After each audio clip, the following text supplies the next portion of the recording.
আসসালামু আলাইকুম রহমতুল্লাহ। কেমন আছো তোমরা? আশা করি অনেক ভালো আছো। আমিও মন আল্লাহ পাকের রহমতে অনেক ভালো আছি, আলহামদুলিল্লাহ। তো তোমরা যারা এসএসসি ডিগ্রি অনার্সের স্টুডেন্টস রয়েছো তাদের জন্য আজকের ভিডিও হচ্ছে এসে বা কম্পোজিশন রাইটিং। একটি মাত্র ফরম্যাট দিয়ে কিভাবে তুমি 50টি বা তারও বেশি এসে পরীক্ষায় লিখে ফেলতে পারবে। তো এসে বা কম্পোজিশন এই দুইটা মূলত একই জিনিস। তো পরীক্ষায় যদি এসে লেখা থাকে তাহলে তোমাকে পয়েন্ট দিয়ে লিখতে হবে, আর যদি কম্পোজিশন লেখা থাকে তাহলে সেক্ষেত্রে তুমি ইচ্ছা করে পয়েন্ট দিয়েও লিখতে পারবে, আবার পয়েন্ট ছাড়াও লিখতে পারবে, নো প্রবলেম। ঠিক আছে? তো আজকে দেখাবো যে কোনো ব্যাড সাইড এসে একটি মাত্র ফরম্যাট দিয়ে কীভাবে লিখবা। তো ব্যাড সাইড বা সমস্যামূলক এসে এই ফরম্যাট দিয়ে যে কোনো এসে তুমি লিখতে পারবা। যেমন কী কী লিখতে পারবা? Population problem in Bangladesh, unemployment problem in Bangladesh, flood in Bangladesh, এরপরে ফ্লাড ইন বাংলাদেশ, এরপরে হচ্ছে natural calamities in Bangladesh, eve teasing, road accident, dengue fever, price hike, তারপর ট্রাফিক জ্যাম, এরপরে কি আছে? ডিফরেস্টেশন।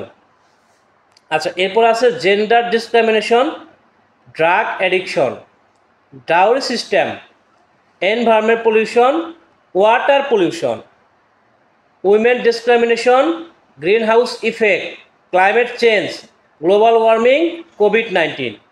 তো এখানে 20টির লিস্ট দেওয়া আছে। তো সময় স্বল্পতা থাকার কারণে তো সবগুলোর লিস্ট এখানে দেওয়া হলো না। এখানে 20টির লিস্ট দেওয়া থাকলেও তুমি যে শুধুমাত্র এই 20টি লিখতে পারবে তা না, সমস্যামূলক যত কম্পোজিশন বা এসে রয়েছে সব এসেই তুমি লিখতে পারবা, নো প্রবলেম। ওকে, তো এখানে প্রথমত যে এসেটা আসবে সেই এসের নামটা বসায় দিবা, এসে বা কম্পোজিশন যেটাই দেওয়া হোক, তো নামটা জাস্ট বসায় দিবা। এরপর ইন্ট্রোডাকশন, এখানে যেখানে তুমি স্টার চিহ্নিত ঘরটা পাবা ওই জায়গায় তুমি কি করবা? নামটা বসায় দিবা। ঠিক আছে? ইন্ট্রোডাকশন বা ভূমিকা। পপুলেশন প্রবলেম ধরো, পপুলেশন প্রবলেম ধরো, তাহলে population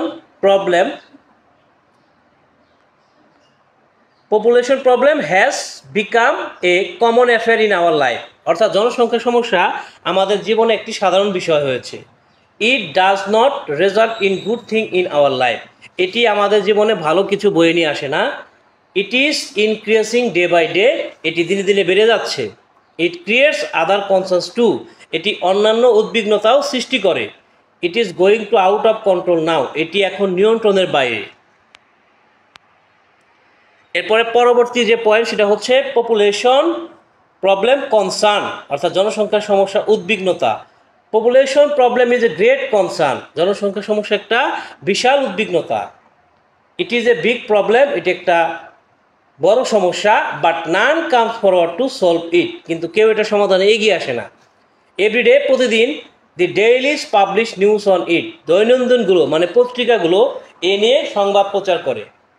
this concern is so acute that, এই উদ্বিগ্নতা এতই তীব্র যে we are unable to solve this, আমরা এটি সমাধানে অক্ষম। এরপরে intensification of population problem is one of the most serious concern, অর্থাৎ জনসংখ্যা সমস্যার সবচেয়ে মারাত্মক উদ্বিগ্নতা। Although our Asia continent is blessed with population problem, যদিও আমাদের এশিয়া মহাদেশ এই পপুলেশন প্রবলেম জনসংখ্যা সমস্যায় জর্জরিত। In our country population problem is so acute that, হ্যাঁ, অর্থাৎ আমাদের দেশে জনসংখ্যার সমস্যা এতই তীব্র যে ইট সিমস টু আস, এটি আমাদের কাছে মনে হয়, ইন কম্পারিজন, তুলনামূলক দিক থেকে, আদার কান্ট্রিজ আর সেফ, অন্যান্য দেশগুলো নিরাপদে আছে, ইন দি পজিশন, অবস্থান অনুযায়ী। We are facing many troubles for population problems, আমরা অনেক সমস্যার মুখোমুখি হচ্ছি জনসংখ্যা সমস্যার জন্য। The scholars give opinion that it is the worst concern of Bangladesh, হ্যাঁ, পণ্ডিতেরা মতামত দিয়ে থাকেন যে এটা হচ্ছে বাংলাদেশের সবচেয়ে খারাপ উদ্বিগ্নতা। ওকে, আচ্ছা, এরপর হচ্ছে কজেস, কারণ। The scholars have defined population problem in various ways, হ্যাঁ, পণ্ডিতেরা জনসংখ্যা সমস্যাকে বিভিন্নভাবে সংজ্ঞায়িত করেছেন। Although there are different opinions in this regard, যদিও এই বিষয়ে বিভিন্ন প্রকার মতামত রয়েছে অ্যামাং দ্য স্কলার্স, পণ্ডিতদের মধ্যে, we have no doubt about it, আমাদের কোনো সন্দেহ নেই যে population problem is one of the most serious concern, জনসংখ্যা সমস্যা সবচেয়ে মারাত্মক উদ্বিগ্নতা। According to the scholars the following causes are here, অর্থাৎ স্কলারদের অর্থাৎ পণ্ডিতদের মতামত অনুসারে কারণগুলো হচ্ছে নিম্নরূপ। পিপলস আনঅ্যাওয়ারনেস, জনগণের অসচেতনতা। The unawareness of people causes population problem, জনগণের অসচেতনতা জনসংখ্যা সমস্যা সৃষ্টি করে। If the people become aware, যদি জনগণ সচেতন হয়, population problem will be avoided easily, জনসংখ্যা সমস্যা সহজেই এড়িয়ে যাওয়া যাবে। ওভার পপুলেশন, অতিরিক্ত জনসংখ্যা। Over population is one of the reason of population problem. হ্যাঁ, মাত্রাতিরিক্ত জনসংখ্যা সমস্যার অন্যতম কারণ। This problem is increasing day by day on account of over population, এই সমস্যা ধীরে ধীরে বেড়ে যাচ্ছে কী কারণে? অতিরিক্ত জনসংখ্যার কারণে। কার্স, অভিশাপ। Population problem is a social curse, জনসংখ্যা সমস্যা একটা সামাজিক অভিশাপ। It is many years since we face population concern, এটি অনেক দিন ধরেই, অনেক বছর ধরেই আমরা কি করতেছি, এই উদ্বিগ্নতা মুখোমুখি হয়ে আসছি। Although we have a lot of attempts, যদিও আমাদের অনেক প্রচেষ্টা রয়েছে, we are unable to solve it, আমরা এটা সমাধানে ব্যর্থ।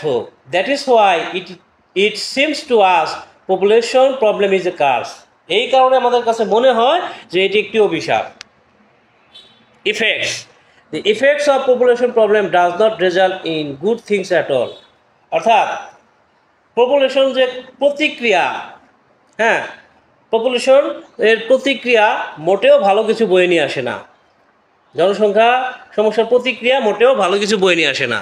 দি effects of population problem are given below, অর্থাৎ পপুলেশন প্রবলেম বা জনসংখ্যা সমস্যার প্রতিক্রিয়া নিচে দেওয়া হলো। সোশ্যাল লাইফ, সামাজিক জীবন। Population problem has bad effects in our social life, অর্থাৎ জনসংখ্যা সমস্যা রয়েছে খারাপ প্রতিক্রিয়া আমাদের সামাজিক জীবনে।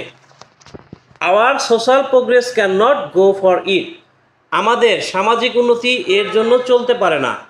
এডুকেশন লাইফ, শিক্ষা জীবন। Population problem has negative effects in our education life, অর্থাৎ জনসংখ্যা সমস্যার নেতিবাচক প্রভাব রয়েছে আমাদের শিক্ষা জীবনে। The students can not study for it, ছাত্রছাত্রীরা এর জন্য পড়াশোনা করতে পারে না। So their study is hampered very much, সুতরাং তাদের পড়াশোনা দারুণভাবে ক্ষতিগ্রস্ত হয়, বিশালভাবে ক্ষতিগ্রস্ত হয়। ন্যাশনাল লাইফ, অ্যাবভ অল, মোটের ওপর population problem causes negative effects in our national life, অর্থাৎ মোটের উপর যে জনসংখ্যা সমস্যা সৃষ্টি করে নেতিবাচক প্রতিক্রিয়া ইন আওয়ার ন্যাশনাল লাইফ, আমাদের জাতীয় জীবনে। We have seen many Times, আমরা অনেক সময় দেখেছি, অনেকবার দেখেছি, population problem is happened in not only one region but also in many regions, অর্থাৎ জনসংখ্যা সমস্যা শুধুমাত্র একটা এলাকায় ঘটে নাই, এটা বিভিন্ন অঞ্চলে ঘটেছে। Our economics, honor, hopes and aspirations are hampered very much on account of population problem nationally. আমাদের অর্থনীতি, সম্মান, আশা, উদ্দীপনা ক্ষতিগ্রস্ত হয় বিশালভাবে, হ্যাঁ, on account of population problem, জনসংখ্যা সমস্যার কারণে, ন্যাশনালি, জাতীয়ভাবে। Solution, population problem is a social problem, জনসংখ্যা সমস্যা একটা সামাজিক সমস্যা। Population problem is a curse, এটা একটি অভিশাপ।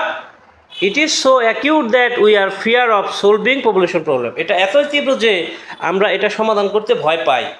It is not out of solution, এটা সমাধানের বাইরে নয়। But nothing is done overnight, কিন্তু রাতারাতি কোনো কিছু হয় না। We can solve it by following steps, আমরা কিছু পদক্ষেপ নিয়ে এটাকে সমাধান করতে পারি। Awareness, our awareness can reduce population problem, আমাদের সচেতনতা কমাতে পারে জনসংখ্যার সমস্যা। We should create public awareness against population problem. আমাদের উচিত জনগণের মধ্যে সচেতনতা সৃষ্টি করা, কার বিরুদ্ধে? জনসংখ্যা সমস্যার বিরুদ্ধে। এখানে বারবার পপুলেশন প্রবলেম বলতেছি, বিধায় এই নয় যে শুধুমাত্র পপুলেশন প্রবলেমই লেখা যাবে, যাবতীয় যত কম্পোজিশন বা এসে আছে সমস্ত এসে কিন্তু লেখা যাবে, ঠিক আছে? আচ্ছা, এর পরবর্তী পয়েন্ট হচ্ছে students and teachers contributions. Students and teachers can play vital role to solve population problem. ছাত্রছাত্রীরা এবং শিক্ষকরা গুরুত্বপূর্ণ ভূমিকা পালন করতে পারে জনসংখ্যা সমস্যা সমাধান করতে। They can make aware the people against population problem. তারা জনগণকে জনসংখ্যা সমস্যার বিরুদ্ধে সচেতন করতে পারে। স্ট্রিক্ট লস, হ্যাঁ, কঠোর আইন প্রয়োগ। Government should do strict laws against population problem. সরকারের উচিত জনসংখ্যা সমস্যার বিরুদ্ধে কঠোর আইন প্রয়োগ করা। If the laws against population problem go in right way, যদি জনসংখ্যার বিরুদ্ধে আইন সঠিকভাবে চলে, it is easy to solve population problem. হ্যাঁ, এটা খুবই সহজ জনসংখ্যা সমস্যার সমাধান করা। গার্ডিয়ানস অপিনিয়ন, অভিভাবকদের মতামত। We should take opinions from guardians for solving population problem. আমাদের উচিত অভিভাবকদের কাছ থেকে মতামত নেওয়া জনসংখ্যা সমস্যার সমাধান করার জন্য। The opinions of guardians can find out the right way of solving population problem. গার্ডিয়ানদের যে মতামত সেটা খুঁজে পেতে পারে সমাধান, জনসংখ্যা সমস্যার যে সমাধান সেটা গার্ডিয়ানদের মতামতের উপর ভিত্তি করে সঠিক কোনো পন্থা খুঁজে পেতে পারে। The contribution of mass media, গণমাধ্যমের ভূমিকা। There are many kinds of mass media in our country. আমাদের দেশে অনেক প্রকার গণমাধ্যম রয়েছে। They are newspaper, television, radio et cetera. তারা হলো সংবাদপত্র, টেলিভিশন, রেডিও এটসেট্রা ইত্যাদি। This mass media can play vital role to make people aware in this regard. এই সমস্ত গণমাধ্যমগুলো এই বিষয়ে জনগণকে সচেতন করতে পারে। The contribution of social sites, সামাজিক যোগাযোগ মাধ্যমের অবদান। At present social sites are great part of our day to day life. বর্তমানে সোশ্যাল সাইট, সামাজিক যে সাইটসগুলো রয়েছে সেগুলো হচ্ছে আমাদের জীবনে একটা বিশাল অংশ। দে আর ইউটিউব, ফেসবুক, টুইটার এটসেট্রা। তারা হলো ইউটিউব, ফেসবুক, টুইটার ইত্যাদি। This social sites can contribute solving population problem. এই সমস্ত সামাজিক মাধ্যমগুলো জনসংখ্যা সমস্যা সমাধানে অবদান রাখতে পারে। আচ্ছা, এরপরে হচ্ছে ফাইনালি কনক্লুশন, মানে উপসংহার, শেষের দিকে চলে আসছি। এখন population problem is a complex problem. হ্যাঁ, এই জায়গায় স্ট্রাকচারিত করে জাস্ট নামটা বসাই দিতে হবে যে population problem is a complex problem. জনসংখ্যা সমস্যা একটা জটিল সমস্যা। We all should come forward to solve population problem. আমাদের প্রত্যেকেরই এগিয়ে আসা উচিত পপুলেশন প্রবলেম, জনসংখ্যা সমস্যার সমাধান করতে। It is high time we solve population problem. এটা উপযুক্ত সময় জনসংখ্যা সমস্যার সমাধান করা। তো এইটাই ছিল ব্যাটসাইড ফরম্যাট অফ কম্পোজিশন বা এসে। এই একটিমাত্র ফরম্যাট দিয়ে তুমি 50টি বা তারও বেশি এসে কিন্তু পরীক্ষায় লিখতে পারবা, ঠিক আছে? তো এই ছিল আজকের আলোচনা। আগামীতে কথা বলবো অন্য কোনো টপিক নিয়ে। সে পর্যন্ত সবাই ভালো থাকবে, সুস্থ থাকবে, সুন্দর থাকবে। টাটা, আসসালামু আলাইকুম রহমতুল্লাহ।